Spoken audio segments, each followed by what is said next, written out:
those are the cavities for the push rods, but you have cavities for the coolant. You see the coolant cavities, and you have cavities for the oil cavities like this, and look, this is coolant and this is oil.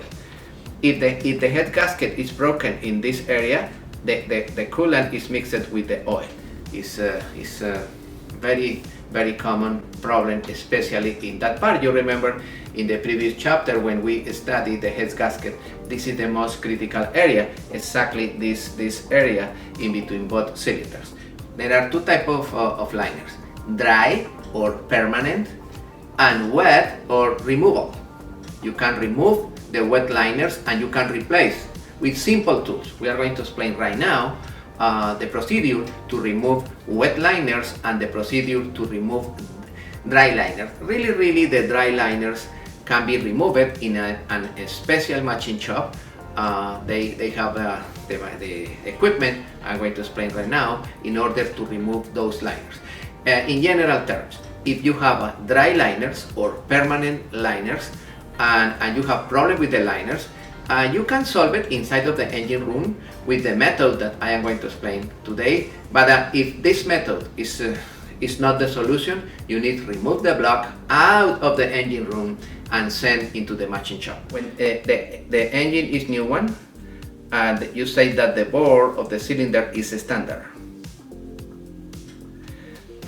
When you hunt the cylinders, when you send the block to the machine shop and they hunt, the first time they remove 0.020 inches, and you say that my block right now is plus 20. When you send again the block to the machine shop to bore again, they remove 0.020, and right now the block is 0.040 inches. And you say, oh, my block is plus 40. When the block of that engine is plus 40, is in the limit. It's not possible bore again that cylinder. You need probably replace the sleeves for new ones in order to return the engine to standard. The liners, they have normally in the bottom 3 groups for the administration of the coolant. The coolant is located in this area, and in the bottom is the oil pan. For that reason, there are 3 O-rings. The first one is normally green color in contact with the coolant. The middle one is orange, and the bottom one is a black color in contact with the oil. Now we are going to start to talk about this. And normally in some engines there are a cavity on top for circulation of coolant in order to keep the combustion chamber properly refrigerated. We are going to check in this video the procedure to check the measurements of the cylinder liners, the dimension of the cylinder liners, and the procedure to insert and remove the liners appropriately. This is the tool that we are going to use. And if you check the tool have 2 long legs, and at the end of the legs they have 2 small protrusions. Those small pieces of metal at the end of the legs enter in the bottom of the sleeves and expand it, and with the bolt in the center of the tool, you pull the sleeve out. Okay, right now the technician is introducing the tool inside of the liners and the block, and locating exactly. And now with the wrench, turn it, and the liner is going out slowly, more out, and right now the liners pass exactly. This is the position, this is the moment when you remove the liner completely, and you see in this particular example the liner only have 2 O-rings in the bottom. Normally the majority they have 3 O-rings in the bottom.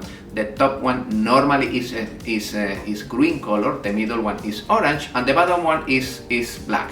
But in this particular case the manufacturer used the same color for both O-rings.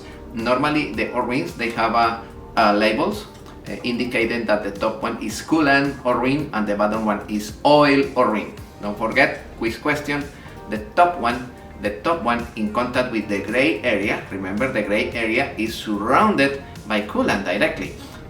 For that reason, that coolant is critical. Okay, this is the liner installation. The first step is, the most important step is verify the dimension of the new liner and check the comparison with the old liner, especially in those dimensions. We are going to check the total length, we are going to check the thickness of the shoulder, we are going to check this thickness, and we are going to check if the grooves are according with the O-rings. We are going to verify this measurement, these measurements, and the total measurement. I am going to explain right now why we need to verify those measurements. Okay, the first one is check the internal diameter in order to verify if it's according with the piston that I have in my hands. Okay, the thickness of the shoulder, very, very important, according with the thickness on the block. All right, exactly. And this dimension, the external of the shoulder, with the dimension exactly in the block. This is very important. This is very important. Let me explain what happened with this, my friends. If the shoulder, if the protrusion is a little smaller with the space that you have on the block, when the piston is moving up and down, probably the sleeve will be moving up and down. This is not good. Why? Because remember, the sleeve is surrounded by coolant. If the sleeve is moving at high speed up and down with coolant around, it's possible that small bubbles of air in the coolant, because the temperature and the movement of the liner increase the diameter of the bubbles. And if the diameter of the bubbles increase because the pressure increase, those bubbles explode against the cylinder wall and produce cavitation and destroy the cylinder wall, like the picture that you have on the screen right now. And this is with the tool. This is the tool. You locate the tool exactly on the holes and you bolt it with the head bolts, exactly with the head bolts. And now you turn it the central bolt and you push down the sleeve. Yeah, exactly. Right now the sleeve is completely down, and you can feel with your hands, with your fingers that the cylinder liner enters perfect. You clean the area around.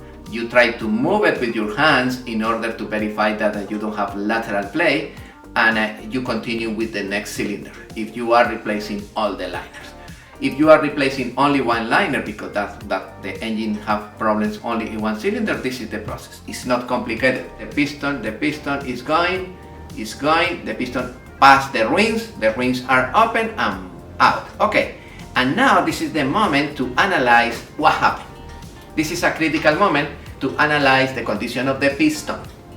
I am going to verify if the piston rings are free. If the piston rings are not free, like a welded with the piston, probably we need replace piston. Not only the piston rings, we need to replace piston rings and piston for a new piston. Okay, and we are going to pass our fingers on the cylinder wall in order to verify if it's possible recover the cylinder wall with the equipment that I am going to explain right now.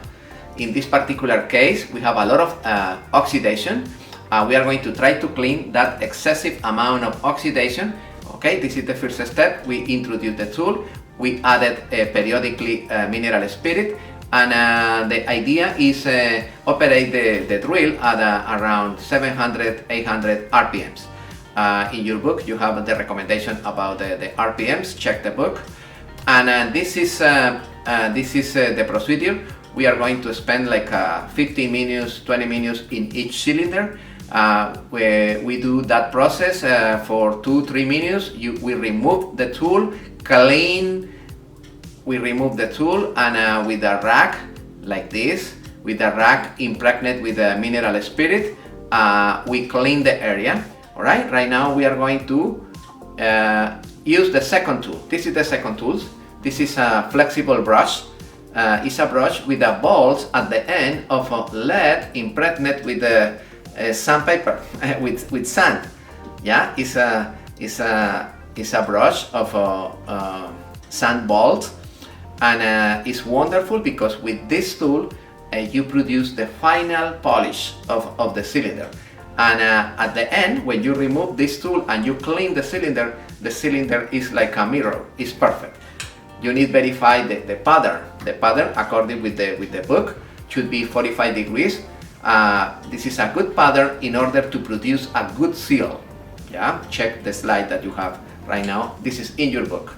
Alright, my friends, and right now I introduce the tool once again, mineral spirit, and I start to polish the cylinder. The last step is polish the cylinder with the tool. That's wonderful, because at the end of the day you have a great area completely polished. Okay, exactly.